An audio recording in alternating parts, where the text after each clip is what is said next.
भाई दाएं बाएं खड़े हैं, मैं इनसे मुल्तमिस हूँ ये पीछे जाके अपनी अपनी नशिस्तें ले लें, कुर्सियाँ मौजूद हैं वहाँ पे जाके तशरीफ़ रखें। और जो भाई पीछे से कुर्सियाँ उठा के आगे लाने की कोशिश कर रहे हैं उनसे गुजारिश है कि जहाँ तक कुर्सियाँ लगी हैं वहाँ पे ही रहें। ये जो दाएं बाएं भाई खड़े हैं इनसे गुजारिश है कि ये पीछे जाके अपनी नशिस्तें देखें और जगह मिल जाएगी बैठ जाए। शुक्रिया। अब आपके सामने इजहार ख्याल फरमाएंगे अहले हदीस यूथ फोर्स लाहौर के सदर मोहतरम जनाब कारी ताहिर कलीम साहब।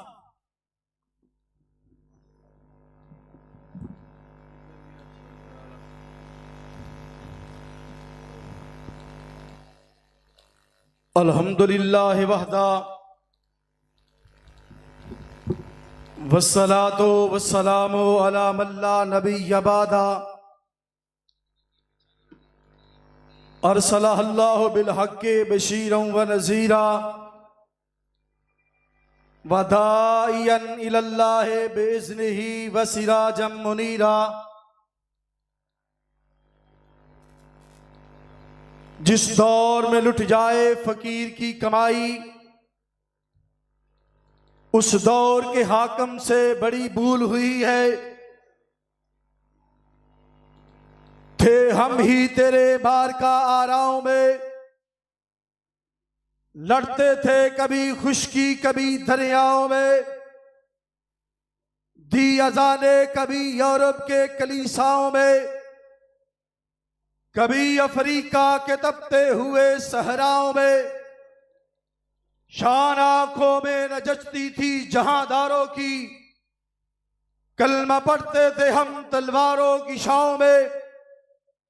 हज़रात, आज फज़ाइल सहाबा कॉन्फ्रेंस बेगम कोट के अंदर मैं आप लोगों के सामने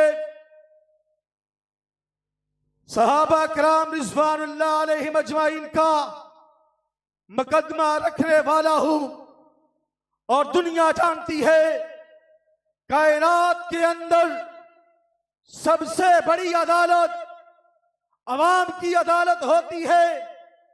हज़रात, सहाबा कराम रिज़वानुल्लाह अलैहिम अजमाइन के बारे लोगों ने कहा कि उनके अंदर ईमान न था। नबी के जाने के बाद 1,44,000 सहाबा नाउज़ुबिल्लाह काफिर हुए, दीन से फिरे। हज़रात, दूसरी तरफ मैं कहता हूं सहाबी होता ही वो है जिसके आखिरी सांस में ईमान होता है। सहाबी की तारीफ ही ये है कि जिसके आखिरी सांस में ईमान हो। तुम कहते हो ईमान नहीं था, पैगंबर अलैहिस्सलातु वस्सलाम का सहाबी है, सैयदना उमर फारूक के पास बैठा है। उमर फारूक रज़ी अल्लाह तआला अन्हु ने कमर के ऊपर हाथ फेरा, हड्डियों का पिंजरा था। फरमाया खबाब क्या हुआ? फरमाने लगे अमीर अल मोमिनीन, दुश्मनों ने जलते हुए कोरों के ऊपर लटाया, जिस्म की चर्बी पिघल गई। मैं कहता हूं अगर ईमान नहीं है तो दबते कोरों के ऊपर क्यों लटाया गया? आइए मैं बताता हूं। मेरे पैगंबर का सहाबी है, शहजादा सहाबी है, हजरत जी वकार। हुआ क्या? उन्होंने दुश्मनों ने उनसे कपड़े छीन लिए, महबूब की अदालत में हाजिर हुआ। आका अलैहिस्सलाम ने पूछा, फरमाया सारे कपड़े छीन लिए, सिर्फ तन ढांकने के लिए, शर्मगाह को ढांकने के लिए एक चादर है। हजरत जी वकार जब दुनिया से जाता है, मेरे पैगंबर अलैहिस्सलाम ने जनाजा पढ़ाया। सैयदना साद बिन अबी वक़ास कहते हैं महबूब ने दुआएं मांगी। आका अलैहिस्सलाम उसके कब्र में उतरते हैं। साद कहते हैं काश ये मेरी मस्जिद होती, पैगंबर अलैहिस्सलाम मेरा जनाजा पढ़ाते। हजरात, मैं पूछना चाहता हूं अगर ईमान नहीं तो ये कुर्बानी ये क्यों है? पैगंबर अलैहिस्सलाम की सारी जिंदगी में तकरीबन 256 सहाबा शहीद हुए। 256 सहाबा महबूब की जिंदगी में शहीद हुए, लेकिन खुलफाए राशिदीन के अंदर तकरीबन 27,000 सहाबा जामे शहादत नोश करके गए हैं।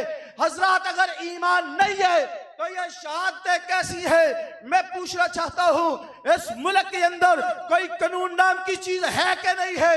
हजरत, जिस मुल्क के अंदर सैयदना अबू बकर सिद्दीक के बारे में बकवास की जाए, जिस शख्स के बारे सामने अबू बकर की तौहीन की जाए, अमीर बादिया की तौहीन की जाए और वो खामोश रहे, उसको अपने ईमान का जायजा लेना चाहिए।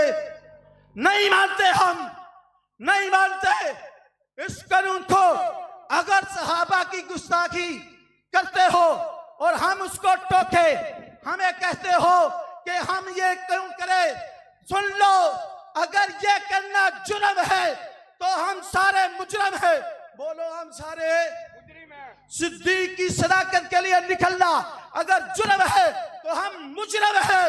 अगर इस मुल्क के अंदर सहाबा के खिलाफ, उनकी अजमत के खिलाफ कोई कानून बनता है तो उनकी बगावत करना अगर बागी है, बगावत है, तो हम सारे बागी हैं, सारे बागी हैं। हजरात सुन लो, मैं कहता हूँ, जमीयत अहले इस्लाम हो, मरकजी जमीयत अहले हदीस हो या जमीयत अहले हदीस पाकिस्तान हो, तहरीके तुलाबा हो या अहले हदीस यूथ फोर्स का कोई फर्जंद हो, अल्लाह की कसम उठा के कहता हूं, अब हमें निकलना होगा। हर उस बच्चे को 8 साल से लेकर 80 साल तक का बूढ़ा इस काम के लिए निकलेगा। क्यों भी निकलेंगे? वो बोलो, निकलोगे? इंशाल्लाह हमें निकलना है। हजरात, बहुत देर कर बैठे हमने बहुत देर कर दी, अब हमें निकलना है अल्लाह के दीन के लिए, अबू बकर की अज़मत के लिए, उस्मान फारूक रज़ी अल्लाह तआला अन्हु के अज़मत के लिए। अल्लाह रब्बुल आलमीन से दुआ है, अल्लाह हमें दुनिया में और आखिरत में सहाबा किराम रिज़वानुल्लाह अलैहिम अजमाइन जैसा अकीदा नसीब फरमाए, ऐसा ईमान नसीब फरमाए। अक़ूलु क़ौली हाज़ा अस्तग़फिरुल्लाह ली व लकुम व लिस्साइरिल मुस्लिमीन व आखिरु दावाना अनिल हम्दुलिल्लाह।